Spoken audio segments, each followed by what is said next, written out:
I stand before you to address a systematic campaign of disinformation, hate speech, and anti-Indigenous rhetoric that has been propagated by many of the media outlets, including Noticias, Protagonistas, and Noticias, Fides. What you have witnessed is not journalism, but a calculated assault on indigenous Hindu communities worldwide. Let me address these false allegations directly, one by one. First, about KAILASA being a fictitious nation. I would like to know, by what authority do you claim the power to recognize or derecognize nations? Even UN does not have such authority. The Montevideo Convention on the Rights and Duties of States 1933 states that a legitimate nation must have permanent population, defined territory, a self-sustained government, and capacity for international relationships. And KAILASA fulfills all these criteria with enough and more evidence required. The Montevideo Convention explicitly states that the political existence of a state is independent of recognition by other states. And Article 13 of the Charter of Organization of American States further reinforces on this principle.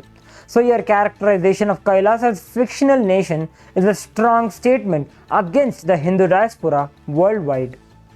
This is not journalism, this is incitement to violence against the Hindu communities. Coming to the next allegation about fraudulent land acquisition. Let us be absolutely clear that these agreements are in question are between a US-based Hindu organization and the indigenous Bolivian communities. These are conservation partnerships that are explicitly to respect the indigenous ownership and sovereignty, not land acquisitions in any sense. And the Supreme Pontiff of Hinduism is not a signatory in these agreements. So your deliberate misattribution reveals your intention to attack the Hindu leadership specifically. These agreements include support for environmental protection, preservation of indigenous knowledge, humanitarian aid, and cultural exchange, all fully compliant with Bolivian Law Number 465 and the ILO Convention 169. Next, about the allegation of financial exploitation. Regarding the economic components were not the payments for the land, but they were investments in the community development, cultural preservation, and even these resources are managed by the communities themselves. The indigenous communities exercise their constitutional right to self-determination and determine the appropriate value of these conservation partnerships. Your suggestion that indigenous leaders cannot determine fair value is deeply patronizing and denies their agency. While you fixate on consensual financial arrangements, you completely ignore the massive exploitation of indigenous lands by extractive industries. Why you are doing the selective outrage? Coming to the next point of violation of indigenous sovereignty of these partnerships.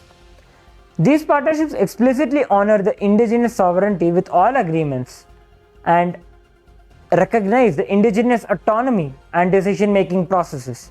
The Article 30, Section 2, Clause 4 of the Bolivian Constitution explicitly guarantees the indigenous peoples the right to self-determination and territoriality. The indigenous communities exercise precisely this constitutional right. The real violation of this indigenous sovereignty is your paternalistic suggestion that indigenous communities need protection from forming partnerships of their choosing. This colonial mindset treats indigenous peoples as incapable of making informed decisions. Again, the next point regarding the credibility of the Supreme Pontiff of Hinduism. The Supreme Pontiff of Hinduism has faced many personal attacks against him, and he is not a self-proclaimed guru or a self-styled godman. His lineage traces back through ancient Hindu spiritual institutions, forming recognition from traditional authorities. The Supreme Pontiff of Hinduism has been completely exonerated by multiple courts worldwide. Complete judicial exoneration by Gujarat High Court, the US Court vindication with nearly $500,000 awarded for the defamation, the Karnataka High Court protection declaring the Supreme Pontiff of Hinduism's arrest as illegal and without jurisdiction. We have solid medical evidences demonstrating the biological impossibility of these false allegations. And finally, the Interpol's refusal to issue notices, recognizing the political nature of this persecution. Your continued promotion of these false allegations, explicitly rejected by courts worldwide, demonstrate this is not journalism but targeted religious persecution.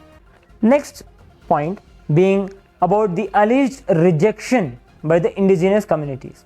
This claim is completely false and designed to drive a colonial wedge between the indigenous communities worldwide. There is no legitimate indigenous communities have spoken against these partnerships. These supposed rejections are either completely fabricated or represent small factions, not representative of wider communities. You provide no evidence of any actual community-wide rejections through proper indigenous assemblies, democratic votes, or traditional consensus processes, because none exist. This is just a classic divide and conquer tactic, falsely claiming that indigenous peoples reject their partnerships that actually benefit them. Next point about political controversy. What we maliciously frame as controversy is a standard diplomatic protocol followed by a representative of all nations. Meeting with government officials is precisely how the international relations function. You imply impropriety in absolutely normal diplomatic activities you will never even question from Western organizations. This double standard reveals your colonial mindset that indigenous nations should not engage in international diplomacy, and the Supreme Pontiff of Hinduism is not involved in any of these diplomatic initiatives. Your deliberate conflation reveals your intent to persecute him specifically. Regarding your allegations about environmental exploitation, these partnerships are explicitly designed for environmental protection, not exploitation. They focus on preserving biodiversity, maintaining forest integrity, supporting sustainable indigenous management practices. All agreements include provisions for ecological conservation based on both traditional indigenous knowledge and the modern sustainable practices. While you manufacture false concerns about conservation partnerships, you remain conspicuously silent about the actual exploitation of these indigenous lands by mining companies, oil drilling operations, and many more. Coming to the next point about the pattern of similar activities. Yes, Hindu organizations engage with indigenous communities worldwide. This is not a pattern of fraud, but a systematic commitment to global indigenous solidarity. These engagements include humanitarian aid, cultural exchange programs, environmental conservation initiatives, and diplomatic relationship building. All standard international activities you would never question from the Western organizations. You mischaracterize legitimate diplomatic and humanitarian engagement as fraud without providing any evidence of actual illegality or harm.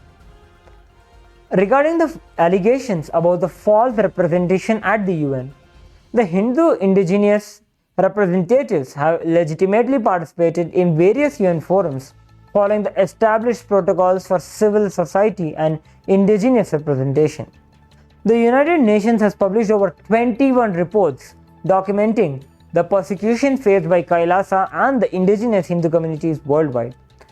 You deliberately mischaracterize legitimate UN forum participation as sneaking in language you would never ever apply to the Western NGOs or any other religious groups participating in the identical process.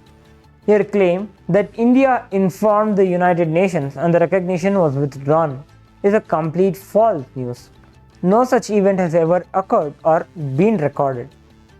On the allegations of unauthorized presence in the indigenous territories, all the visits within the indigenous territories occur with explicit invitation and authorization from legitimate indigenous authorities exercising their constitutional right to welcome the guests onto their sovereign lands. The Article 30, Section 2, Clause 4 of the Bolivian Constitution explicitly guarantees the indigenous people the right to self-determination and territoriality, which includes determining who may enter their territories. You provide no evidence of any unauthorized presence. Your allegation is relying entirely on the colonial assumption that indigenous communities cannot make these decisions independently. On the allegations of immigration violations, all Hindu representatives traveling internationally fully comply with the relevant immigration laws and the visa requirements. They enter countries legally, maintain the appropriate visa status, and depart in accordance with the regulations. And the Supreme Pontiff of Hinduism is not involved in any of these diplomatic initiatives. These are independent actions by representatives with proper immigration status. You provide no evidence of any immigration violations, no documentation, no government statements, no legal proceedings, because none of these even exist. What we are witnessing here is not journalism, but a weaponized media serving as the enforcement arm of anti-indigenous interests. Your systematic distortions, fabrications, and deliberate omissions follow the exact historical pattern that has preceded violence against the religious minorities throughout the history. We stand today at a critical historical moment where anti-indigenous colonial media has launched an unprecedented campaign of hate speech and persecution against indigenous Hindu communities worldwide. We will not be silenced. We will not allow the anti-indigenous media to erase our existence or deny our fundamental rights to self-determination and international engagement. The world is watching, the history is recording, and the truth will prevail.